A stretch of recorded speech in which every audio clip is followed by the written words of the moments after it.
तो सबसे पहले मैं आज आपको एक संत थे जिनका नाम जगन्नाथ दास बाबा था। वो आज से कई वर्ष पहले यहीं बिस्वान कुंड पर रहते थे। सभी ध्यान से सुनिएगा और शेयर भी करते रहिएगा ताकि सभी को यहाँ की लीलाओं का आनंद आ सके। तो उसके बाद में आपको यहाँ के जो संत भगवान हैं उनसे भी यहाँ की लीलाओं का वर्णन करेंगे। हमारे जो महाराज जी हैं उनसे भी मैं चर्चा करूँगा। तो सबसे पहले मैं आपको यहाँ के एक संत थे जिनका नाम था जगन्नाथ दास बाबा। तो जगन्नाथ दास बाबा बिस्वान कुंड पर रहते थे। लेकिन अगर मैं उनके जहाँ उनका जन्म हुआ मैं आपको बताऊं तो उनका जन्म बर्धमान में हुआ था। तो बर्धमान में जगन्नाथ बाबा को स्वप्न हुआ, लाडली जू का रात्रि में स्वप्न हुआ। तो बाबा ने जब वो लाडली जू के स्वप्न को देखा तो अगले दिन जब प्रातःकाल जगे तो रोने लगे, कहने लगे मुझे बरसाने जानो है, मुझे बरसाने जानो है, राधा रानी ने मुझे स्वप्न दियो है। तो बाबा ने बिना किसी को बताए बर्धमान अपने गांव को छोड़ते हुए सुबह प्रातःकाल बाबा निकल गए। बाबा पूरे रास्ते चलते रहे, ब्रज भ्रमण करते हुए बाबा जब बरसाना आए तो बरसाना में जब उन्हें कोई स्थान नहीं मिला तो बाबा बिस्वान कुंड पर आकर रहने लगे। बाबा ने यहाँ रहना प्रारंभ किया। जब बाबा को एक यहाँ कुटिया दी गई तो बाबा अपनी कुटिया में अपना जीवन यापन करने लगे। धीरे धीरे बाबा जब पुराने होने लगे, ब्रजवासियों से मिलना जुलना हुआ तो बाबा ब्रजवासियों के यहाँ मधुकरी करने जाया करते थे। तो बाबा का नित्य प्रति का नियम था प्रातःकाल जगना और ब्रजवासियों के यहाँ जाकर मधुकरी करना, ठाकुर जी का भोग लगाकर तब जाकर बाबा स्वयं प्रसाद पाया करते थे। लेकिन बाबा के कुटिया में कुछ पोटलियों में चावल, आटा, कुछ दवाइयाँ जो देसी दवाइयाँ होती थी वो बाबा की कुटिया में रहती थी। लेकिन बाबा का एक नियम था, वह अपनी कुटिया में जो भी खाद्य पदार्थ जो भी रहता था, आटा चावल, उसका वह खुद सेवन नहीं करते थे। क्यों? बाबा यह मानते थे कि जो भी अगर ब्रजवासी कभी मेरी अगर इस कुटिया में चरण रखे तो उनके लिए, उनके स्वागत के लिए बाबा उनके लिए भोजन पदार्थ जो बनाते थे, लेकिन खुद उसमें से सेवन नहीं करते थे। बाबा ने बस यही सोचा था कि मैं ब्रजवासियों की कुटियाओं से, ब्रजवासियों के घर से ही जो मधुकरी मिलेगी उससे ही पाया करूँगा। अगर नहीं भी मिलेगी तो मैं भूखा सो जाऊँगा, लेकिन अपने घर पर खुद से नहीं बनाऊँगा अपने लिए। सिर्फ यह जो सामग्री है वो सिर्फ ब्रजवासियों संतों के लिए है। तो ऐसा चलता रहा। काफ़ी दिन जब हो गए तो जैसे कि आज के समय एक महामारी ने जन्म लिया, उस समय भी जगन्नाथ बाबा के समय भी एक महामारी ने जन्म लिया।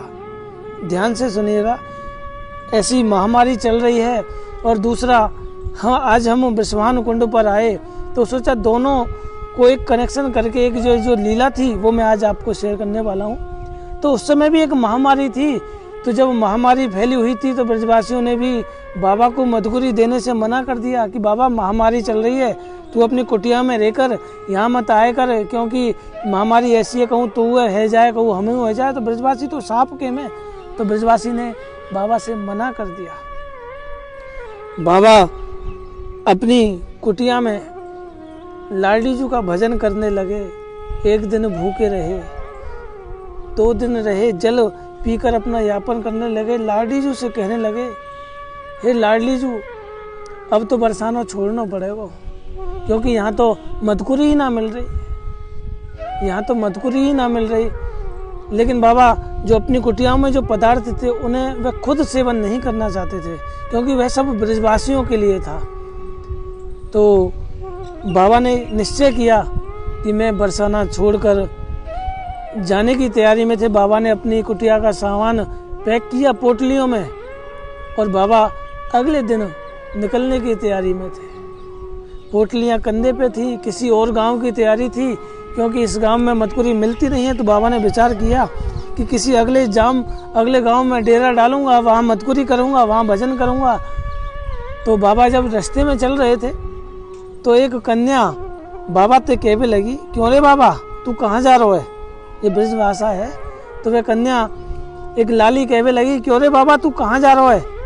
तो बाबा कहने लगे, तेरे यहाँ तो लाली रोटी इनको टोटो है, मैं और क्या मैं यहाँ भूखों मरूंगा? यहाँ रोटी तो मिल ना रही, रोटी खावे को टोटे पड़ गए। ब्रजवासी के यहाँ जाऊँ तो ब्रजवासी मना करें, जाते बढ़िया तो कहूँ और जाऊँगा, वहाँ भोजन यापन करके लाडली जी को भजन तो करूँगा, बरसाने में तो टोटो पड़ गया रोटी को। तो वह लाली कहवे लगी कि बाबा तू कहूँ मत जाए, मेरे घर पर जा, मैंने तेरे काजे एक आरे में रोटी रखी, वही है तू रोटी प्रसाद पा। जब बाबा ने इस बात को सुनी, बाबा ने जब इस बात को सुना, डूबते को तिनके का सहारा मिला, जब भूखे को जब भोजन मिला तो बाबा ने अपनी जो पोटली जो बनी हुई थी सबसे पहले तो वह अपनी कुटिया पे रखी। तो बाबा ने सोचा पहले तो प्रसाद पाया जाए, उसके बाद जो भी लीलाएं होंगी जाना होगा वो बाद में सोचा जाएगा। तो बाबा उस लाली के घर पहुंच गए। उस ब्रजवासी के घर पहुंचकर जब गेट खटखटाने लगे कि मधुकुरी राधे श्याम राधे राधे करने लगे, तो जब ब्रजवासी ने जब गेट खोला तो ब्रजवासी बोलवे लगो, क्यों रे बाबा तो मना करी कि महामारी चल रही है, तू जब हमारे घर पर मत आया कर, और कोई के यहाँ जा। तो बाबा ने कही कि तेरी बेटी ने तो कही है कि मैं मधुकुरी एक आरे में रख कर आई हूं। तो ब्रजवासी सोच में पड़ गए, लेकिन उन्होंने अपनी ब्राह्मणी से कहा कि देख बाबा कैसी बात कर रहे है, कि यूँ कह रहे हो कि हमारे एक आरे में बाबा के काजे रोटी रखी है। तो जब वह ब्रजवासी ने जब उस आरे में देखने गई तो वहां रोटियां रखी हुई थी, लेकिन यह बात ब्रजवासी ने उस बाबा से छुपाई। बात क्या थी मैं आपको बता दूं कि उनकी जो बेटी थी जो पिछले 1.5 साल से अपनी ससुराल से ही नहीं आई थी। ये एक आश्चर्य की बात है कि ब्रजवासी समझ गए कि हमारी श्री राधा रानी ने ही उन्हें दर्शन दिए, और दर्शन में देकर ही कहा कि इस ब्रजवासी के यहाँ मैंने मधुकुरी रख कर आई हूँ, तुम यहाँ से प्रसाद पाना। लेकिन जब यह बात छुपाई ब्रजवासी ने, और ब्रजवासी ने उस कुटिया से मधुकुरी लेकर बाबा को दी, बाबा ने वह प्रसाद पाया। तो ब्रजवासी ने कहा कि बाबा अब तू नित्य प्रति हमारे यहाँ ते रोटी खावे आया कर। तो जब डूबते को तिनके का सहारा मिल गया, बाबा ने बरसाना जो छोड़ कर जाने वाले थे, बाबा ने निश्चय किया कि मुझे नित्य प्रति भोजन मिलने लगा। तो बाबा ने फिर से बरसाना में ही डेरा डाल दिया गया। लेकिन ब्रजवासी समझ गए कि हमारी यह श्री जी की ही लीला है, श्री जी ने ही यह सब कुछ चमत्कार किया, बाबा को दर्शन दिए। क्योंकि जो एक बार राधा रानी की शरण में जो एक बार आ जाता है, राधा रानी कभी भी उसे अपने से अलग नहीं करती है। तो बाबा को दर्शन दिए।